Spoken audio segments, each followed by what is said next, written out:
Excuse me. So, a super long video today, but super good one on off-season jump shot retraining. Very first thing, which isn't super important to the video, is this drill. You may have seen people do it where you put the ball in your hand and shoot with one hand. The idea here is to isolate the variable, which is your right hand or your left hand, whichever is the important hand. And I decide that I don't like this shot because this drill, when shooting it, in order to balance the ball, you really imagine spreading your hand. The ball is going to be at the center of your hand, which is your middle finger. So this is going to be a base middle finger shot, middle/index, just in order to balance it.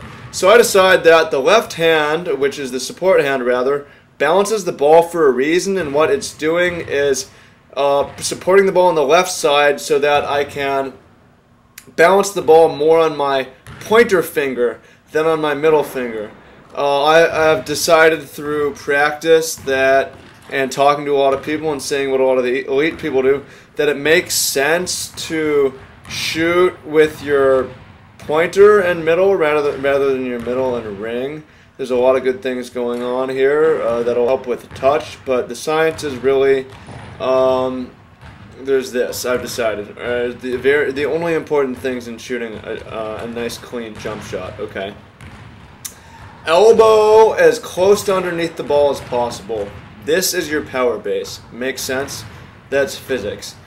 Hand facing towards the basket as close as possible, or as close to the basket as possible.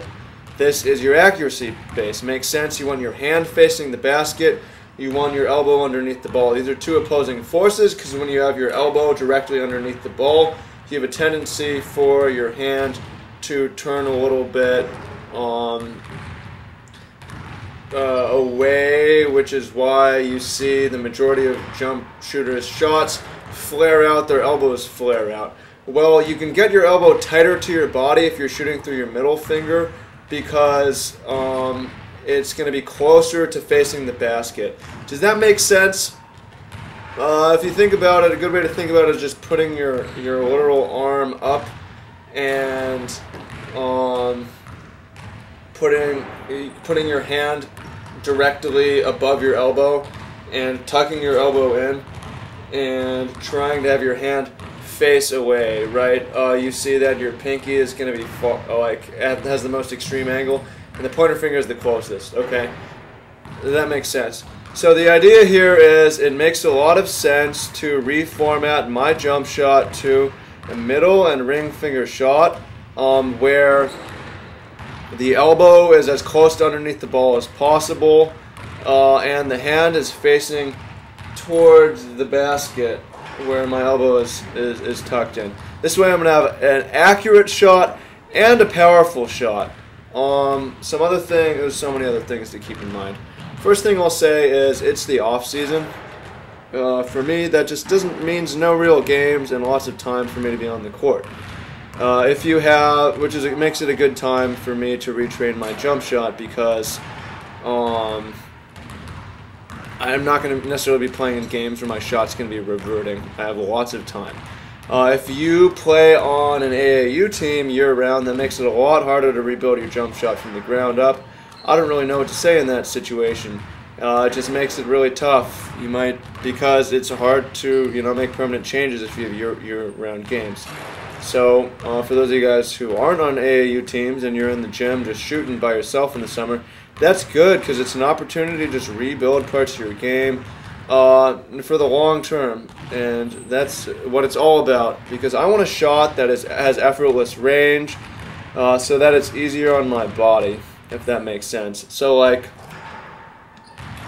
I feel that the longer a shot for the same amount of energy put in is good, because you're getting range, but it's really good because that energy that's propelling the shot forward is not being absorbed by your body. It's a problem if that shot is being absorbed by your body, because you're gonna get that leads up to injury over time, right? Like, you can get injured shooting jump shots, very much so, I mean, I have an Achilles condition that is hugely an issue with my jump shot, of how much lower body stress it causes.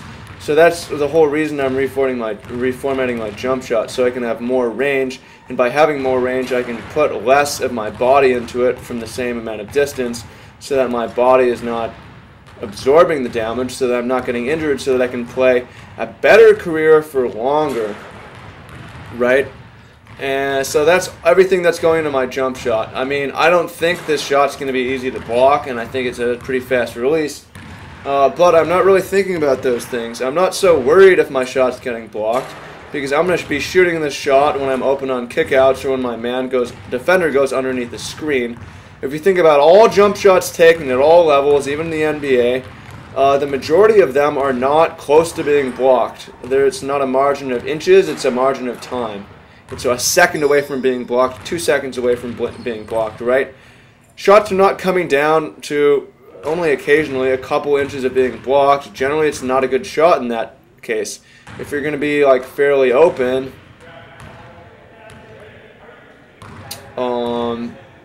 then it just doesn't matter. You just want that shot to go in. So at this point, I've locked in. I find it's important to be repetitive in training so that you can eliminate variables, focus on one variable. So I'm shooting from the exact same distance at this point with the same approach. You saw me just kind of messing around for a little while, but I've gotten into just shooting from the exact same position just once I'm comfortable.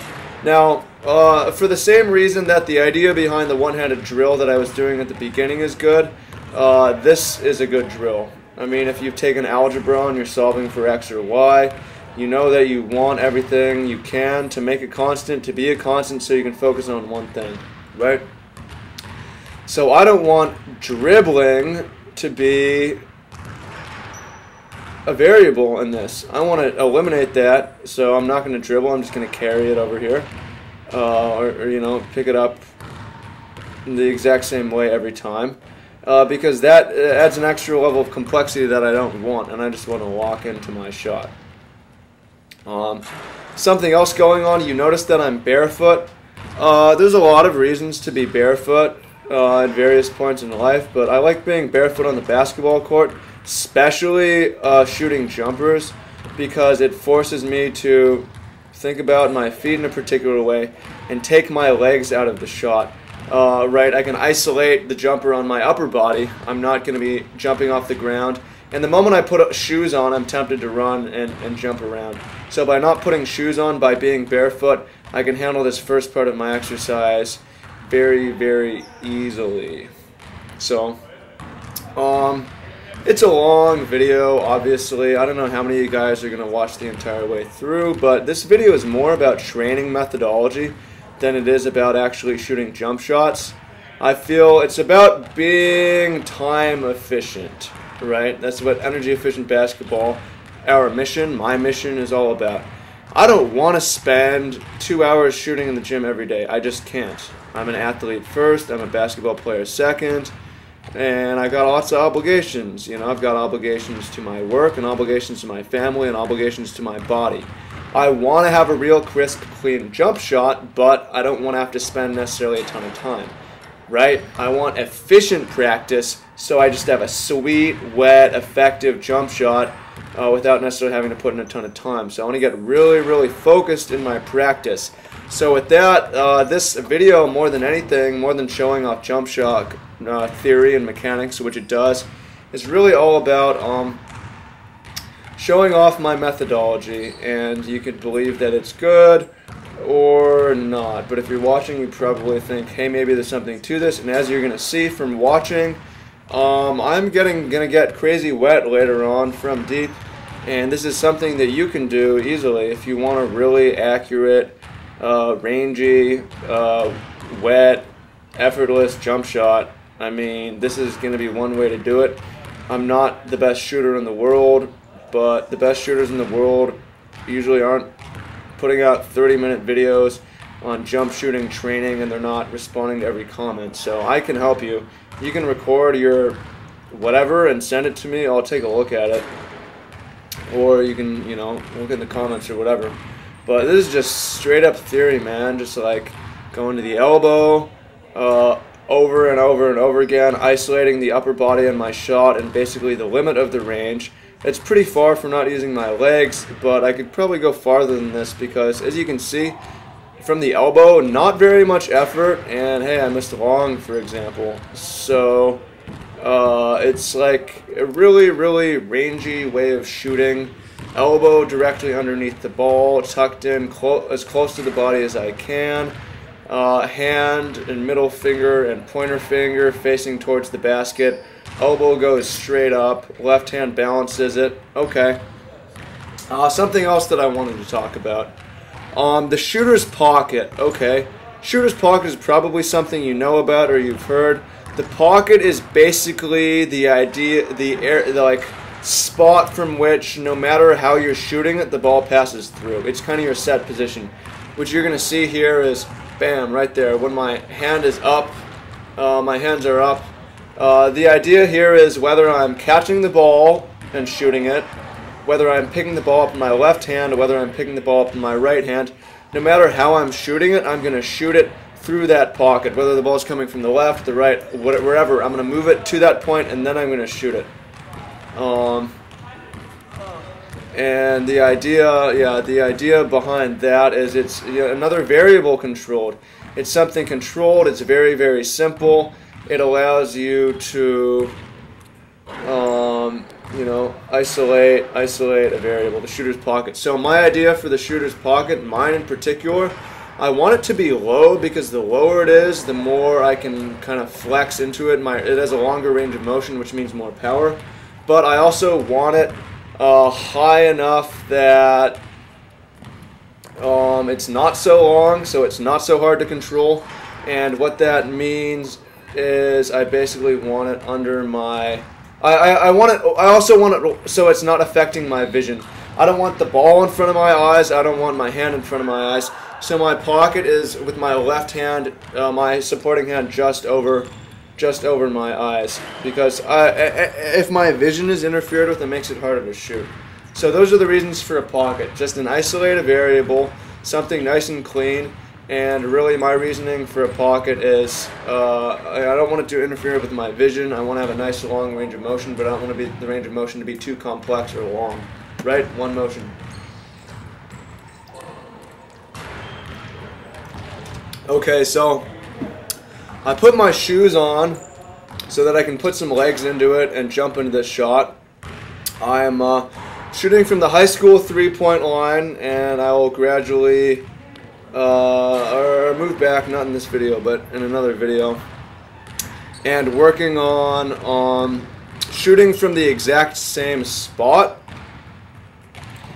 and just going until I make it, right? So I'm missing a fair amount to begin with, but that's fine.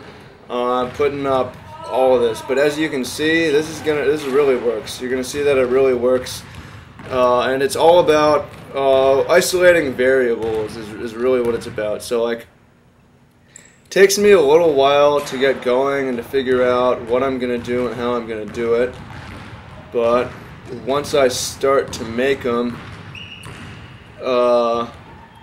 I decide that, like, basically, yeah, once they start to go, I want to do the same thing every time.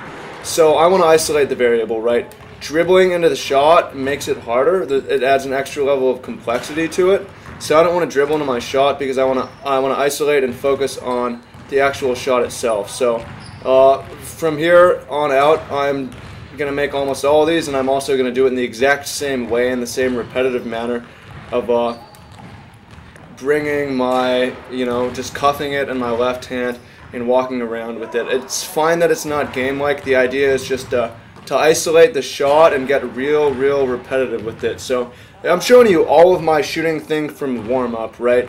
And it doesn't take long. It takes me, 20 minutes, but it doesn't take me long to at least isolate the shot and make almost every single jumper. I mean, it's much easier because I'm not having to catch the ball or anything like that, but this shows you that it works, and we can add that later. So at this point, I'm trying to get as many reps as possible when I'm locked in, right? Just for muscle memory, I want to shoot as many as possible. put up as many reps as I can, and you know, you could do this for hours, really, just so that you're really locking the muscle memory. But the disadvantage is you got to allocate your time, and I want to allocate my time to starting to shoot game shots. So I'm not going to do this forever, but it feels good to just be making every single one, and it feels good that it works. And if you practice in this way, I feel you can replicate this very easily if you just do it in the way that I and others do it, basically. And that's all about isolating things. It's very repetitive, but if you've watched this far, you're obviously not bothered by repetition, and you just want to get better. You enjoy process, you enjoy methodology. And this is just a good way to do it. As you can see, it just goes in every time from here on out, pretty much. There's some misses, but not very many. So this is the way to do it, really, is to fixate on one thing. One thing that sometimes I see or basically when I see someone practicing, the main thing I look for is what they do when they miss. Do they shoot that same shot over? If you don't, you miss out. You just wasted that shot, right? Every shot that you shoot that you miss gives you more information about how to make it the next time. So I think it's really important to basically fixate and shoot the same shots over and over until you really mastered it and move on. So one thing that I always look for is when people are practicing and they take a shot and they miss it, are they going to dribble around and shoot another kind of shot, or are they going to shoot that same shot over? You're always going to find me, and you're going to find, I think that a lot of players with good practice methodology shooting that same shot over and over and over again until they've really nailed it, and then they're going to move on to something else. If they miss something, that's a good sign. If it's a good shot worth taking, they're going to practice it, and each miss gets them closer to a make. Otherwise, the time is just wasted. You're just missing shots and not learning how to make it right.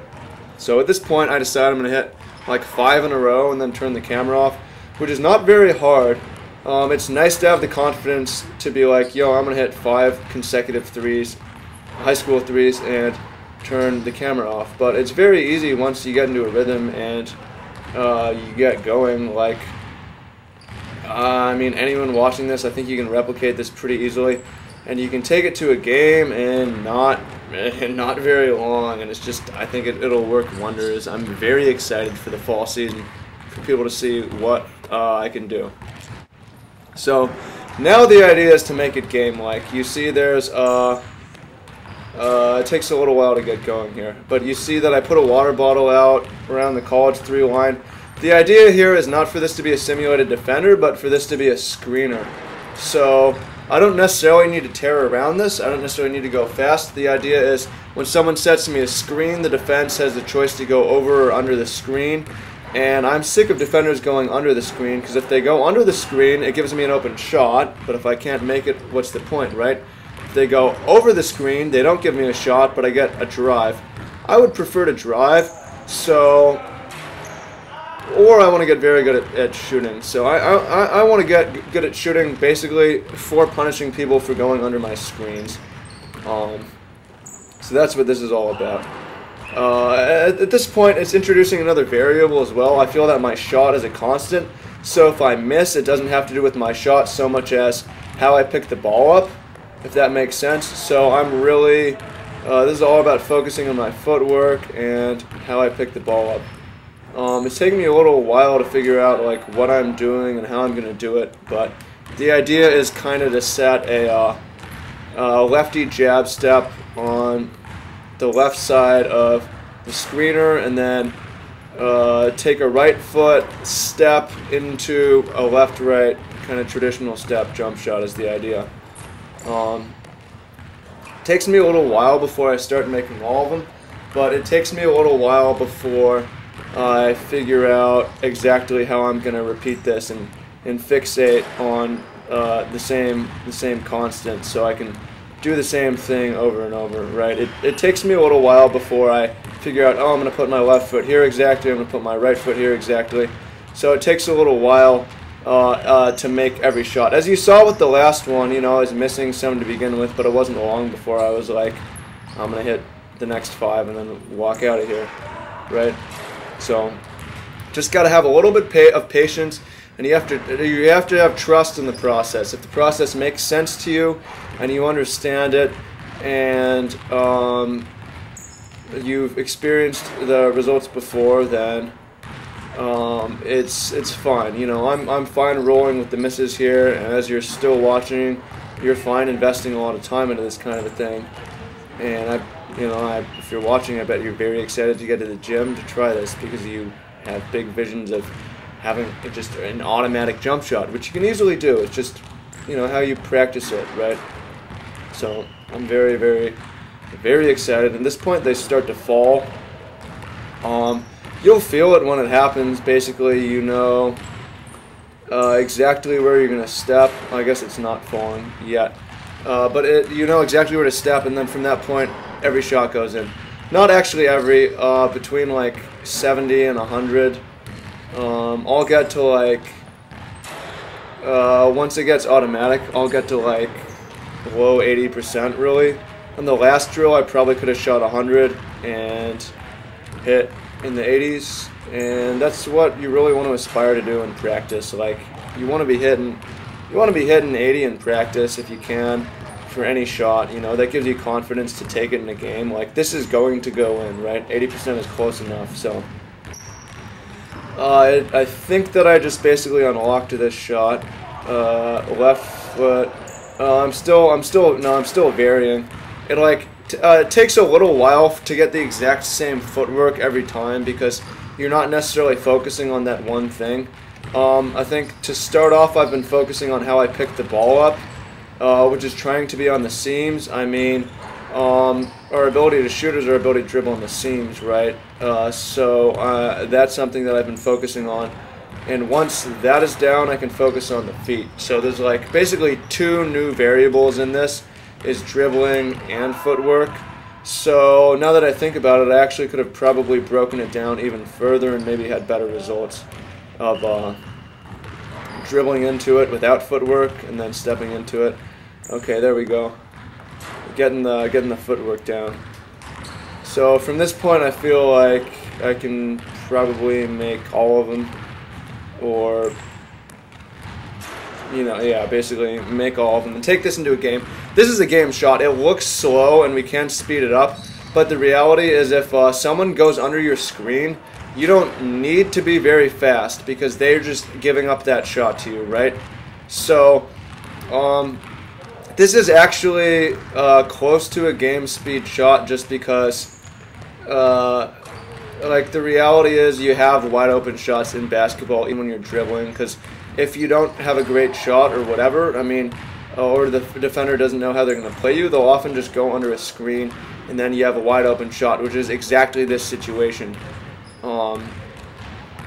Right? Or the guy just might roll, and wet. The guy might roll, and you just have both guys go with him, and you just have a shot if you want to take it. No reason to dribble or drive. If you can shoot 80% from wide open, it's basically automatic. Still working on getting there. It's a little more complex than the last drill, but it's starting to feel real nice. As you can see, I'm not putting a ton of effort into it, and there's a lot of arc. It's going way off screen up top and coming down. Pretty pure, and it's a pretty quick release and a high release. This is just everything I want in a jump shot. I'm very, very pleased, because my shot hasn't been great until I started filming it. I can make it much better, and I've made it much, much better in a very short period of time too. I kind of regret not filming my old shot. That was even like a month ago, as now this shot is just it's good. It's good. So it's nice when it gets to the point where even like when it's off, it's bouncing in, because your shot is so arcy. So it's starting to feel so good at this point that I'm close to speeding it up, just going through it faster, so it's a little more game-like. Just because, like, it being faster can't hurt if you can do this at faster speed. Something to think about is I'm trying not to travel here, which is a real thing because I need to be careful to pick up the ball on my right step. If I pick up the ball on my left step, it's going to be a travel. So I think that at this point, this is what I'm thinking about. I don't want it to be a travel, and it just is not going to be a travel if I pick up the ball on my right step. But that forces me to delay picking the ball up a little bit. So as you can see, they're all going in at this point. They're all swishes. I could probably shoot another 100 doing this exact same repetition, and I'd probably make around 80 of them. Okay, at this point I decided I'm going to speed it up because I felt that way. I felt that confident about it. So I'm going to go around the screen faster so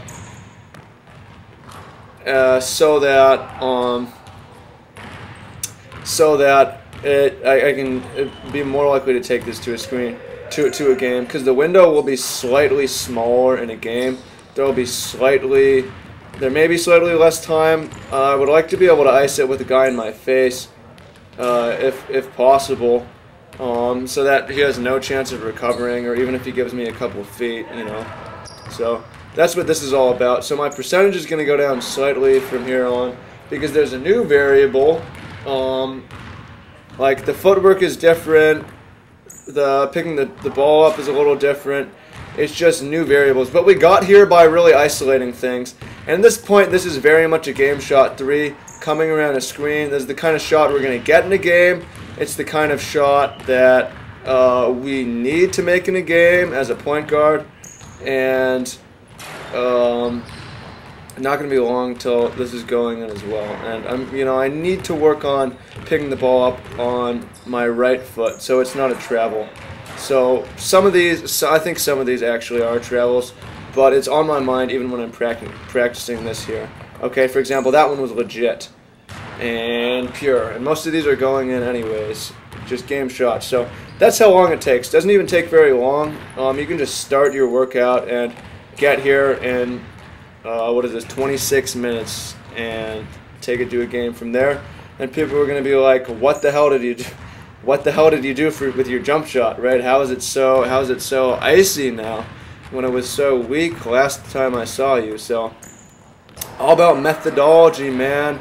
If you watch this all the way through, leave me a comment for sure, because who knows who did it. I am super pumped by the video though, so enjoy.